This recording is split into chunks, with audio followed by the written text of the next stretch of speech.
Buenas noches, mi nombre es Cristian Castro Hidalgo y en esta presentación les voy a comentar un poco sobre la misoginia y las metáforas misóginas presentes en los profetas y en ciertos textos del Antiguo Testamento. Primero que todo hay que comenzar a contextualizar en qué ambiente se desenvuelven estos textos.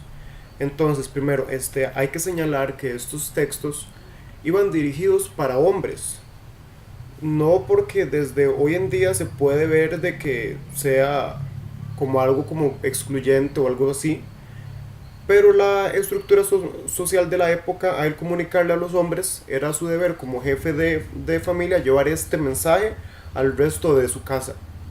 Entonces, al transmitirle este mensaje a los hombres, era una forma de transmitirlo a toda la sociedad. Hay que recordar que esto se desarrolla en una cultura patriarcal y una estructura donde los hombres son los que ocupan los puestos públicos. También, en este contexto, las estructuras sociales no son vistas como hoy en día como constructos humanos, sino que son vistas como creaciones directamente de Dios. Esto incluye a la ley también. Por lo tanto, un desvío de estos preceptos no era solo como una falta a la ley, por entender lo que hoy nosotros entendemos como ley, sino que era un pecado contra Dios y una ofensa contra el pueblo de Dios. Que Israel es la esposa de Dios, que más adelante vamos a hablar sobre eso. También hay que entender que la imagen que se presenta sobre las mujeres en los textos bíblicos, específicamente en el Antiguo Testamento, que es el tema que estamos tratando ahora, es la imagen de una mujer creada por los hombres, bajo todos los prejuicios y todos los ideales que tienen los hombres sobre qué es la mujer que hace y cómo daña al hombre, cómo daña la pureza del hombre. También hay que ver de que Israel en ese momento se encontraba en un periodo de fuerte crisis, debido a que, bueno, los textos que se mencionan, como el de Jeremías, cuando se hablan proverbios, cuando se habla en reyes, son textos que se desarrollan en confluencias de guerra, en invasiones extranjeras, en el exilio, en la injerencia que tienen todos los dioses y todas las otras culturas frente a la pureza que proclama el pueblo de Israel. Entonces esto se desarrolla en un contexto crítico, por lo cual los profetas, que eran como los llamados a impulsar como el buen camino en el pueblo, tenían que jalarle el mecate a los hombres para que supieran dónde llevarlo. Por eso que se habla mucho de metáforas sobre rameras, sobre prostitutas, sobre mujeres que le son infieles al hombre. Pero lo curioso es que se hace ver débiles a los hombres.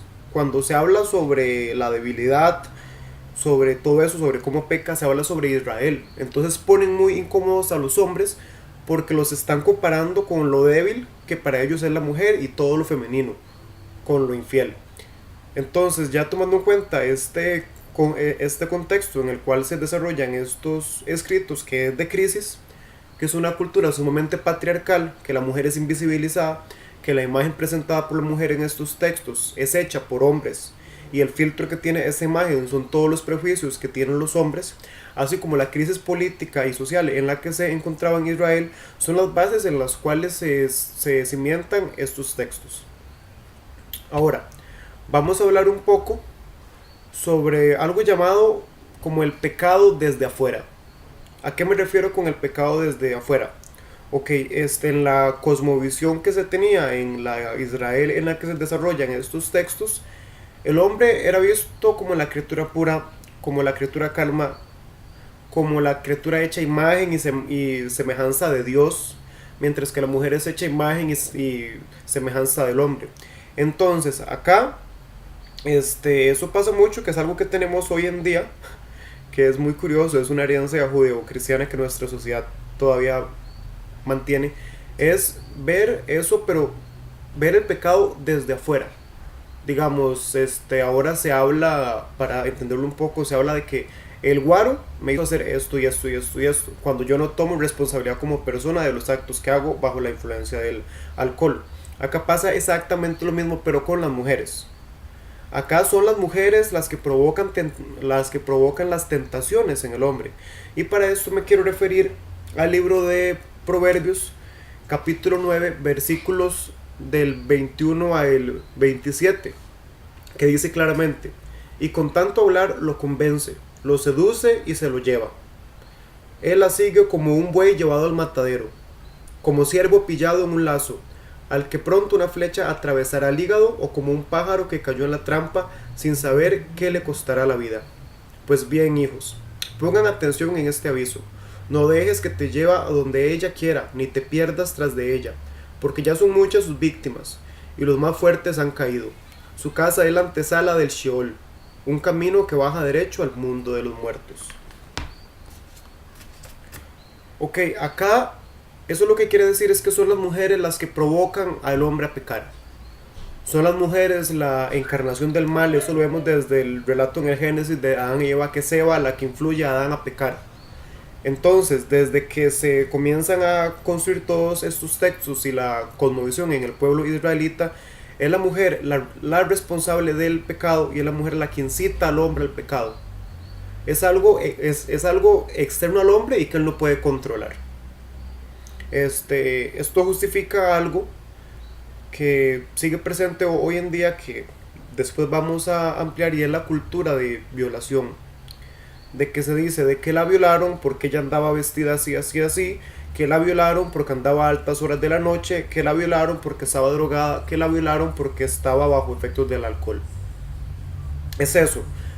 Es que se ha criado en esta estructura patriarcal a los hombres como los puros, como las víctimas, y son las mujeres y las fuerzas de el exterior la que nos incitan a pecar.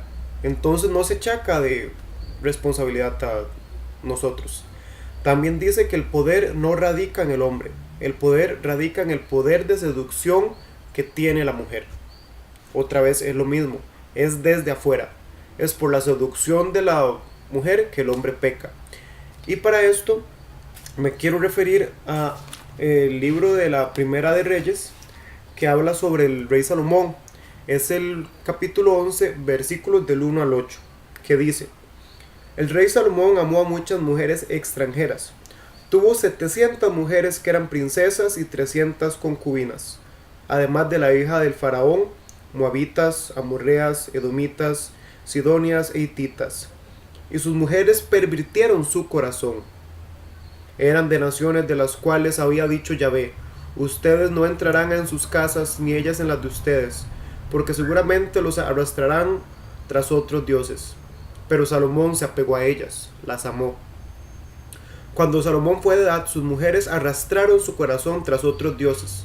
Ya no fue totalmente de Yahvé Dios como lo había sido su padre David. Salomón siguió a Astarte, la diosa de los sidonios, y a Milcom, la abominación de los amorreos. Hizo lo que no gusta a Yahvé en vez de obedecer perfectamente como su padre David.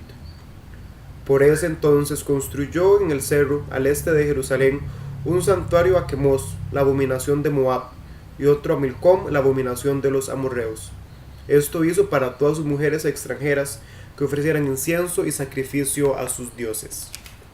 Ok, acá se presenta algo más allá de eso, de que ya no solo el pecado sexual, o lo que luego va a llamar San Agustín la concupiscencia de la carne, sino que las mujeres como que abren esa puerta para que el hombre caiga en pecado.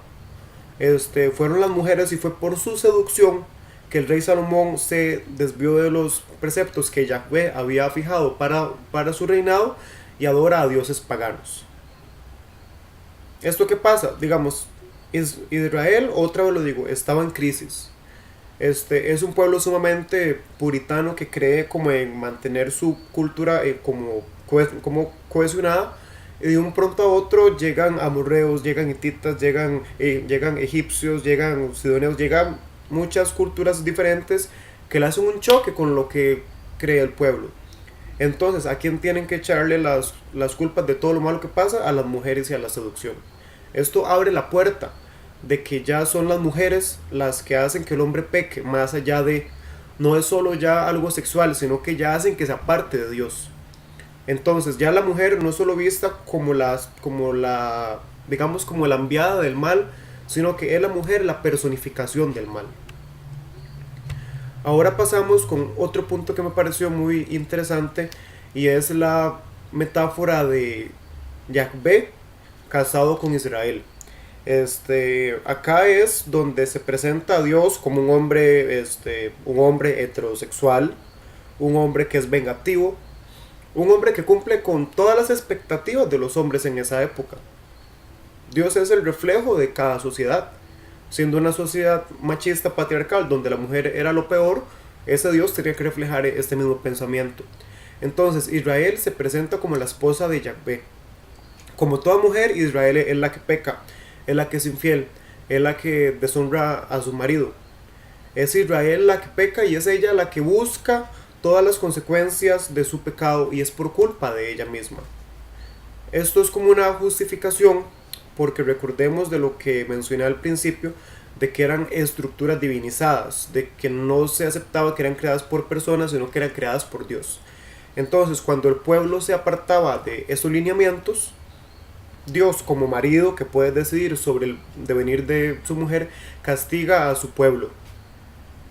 Entonces, esta metáfora que se hace muy común para los hombres de la época, porque tienen que disciplinar a sus mujeres, se hace muy fácil para hacer como ese llamado de atención de que Israel se está yendo por un camino que no es el fijado por Yahvé ni por los profetas. Es un camino que se está alejando de la moral de la ley y es un camino que, digamos, se está volviendo profano. Entonces los profetas, que ahí sí recalco que fue como una genialidad de ellos, fue tomar algo que era de la cotidianidad y era sumamente naturalizado por las personas para llegar a este mensaje tan importante de que Israel se estaba descarriando. Además, esta metáfora ayuda a explicar la crisis en la que está viviendo Israel y como que les jala un poquito las orejas a los hombres, ya que ellos al ser parte de Israel, en esos relatos a los hombres israelitas se les feminiza y se los pone como los pecadores, como los que han estado apartándose de Dios. Esto es parte de la justificación de, digamos así, el éxito que tienen estos relatos o estas metáforas en la sociedad, ya que es algo que se hace próximo y es algo que escandaliza a las personas. Ya con esos esbozos sobre eso, quiero hablar un poco sobre de todo esto del Nuevo Testamento hasta nuestros días. Primero, lo que me parece muy importante recalcar es esa cultura de violación que se crea porque a los hombres no se les responsabiliza por los actos, sino que es culpa de la mujer y la tentación de la mujer. Vuelvo a retomar lo que se dijo: si la violaron es culpa de ella porque estaba ebria, porque estaba bajo el efecto de una droga o por la ropa que usa.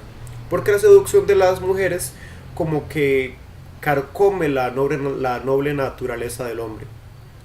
También otra cosa que pasa hoy en día, y eso lo venimos arrastrando desde hace muchos años y hay que pararlo ya, es la divinización y naturalización de las estructuras y roles de origen humano. Como esa división de roles de hombre-mujer, de mujer tenés que tener hijos, tenés que cuidar la casa, tenés que limpiar, tenés que servir a tu marido, tenés que ser recatada. Y el hombre como fuerte, el hombre como figura pública, como el que tiene que ejercer poder, y la mujer siendo propiedad del hombre. Esto no se acepta, que es una creación humana, y se naturaliza y se diviniza como el plan divino y se escudan en la Biblia para decir que ese es el rol que tiene que llevar la mujer. Eso me recuerda en esta encíclica de Juan Pablo II sobre la dignidad de la mujer, que él menciona que una mujer puede hacer todo lo que quiera, puede estudiar, puede trabajar, todo lo que le dé la gana puede hacerlo, pero cuando queda embarazada tiene que renunciar a todo porque su único fin o su plan divino es ser madre. Se reduce a las mujeres a incubadoras, que es una construcción social como si fuera algo de origen divino, y por eso no se cuestiona. También la imagen de Dios como un hombre vengativo, como un hombre celoso, como un hombre que es posesivo. Debemos comenzar a cuestionar todo esto, ver que hay mucha violencia en los textos bíblicos, pero siempre abogar por un éxodo liberador de todas las personas, de todos los cuerpos, de todas las criaturas. El éxodo y la liberación es el eje transversal en toda la Biblia. Por eso no podemos dejar que ciertos relatos misóginos o que ciertas visiones de Dios muy negativas, de Dios como un hombre y de la mujer como la culpable de la concupiscencia de la carne, sigan guiando la crianza de estas generaciones y las que vienen. hay que hacer ese cambio, hay que hacer una relectura desde otros cuerpos, desde otras visiones de los textos bíblicos, para así lograr una lectura más humana y que abogue siempre por la dignidad y por el respeto de todas las personas. Muchas gracias, buenas noches.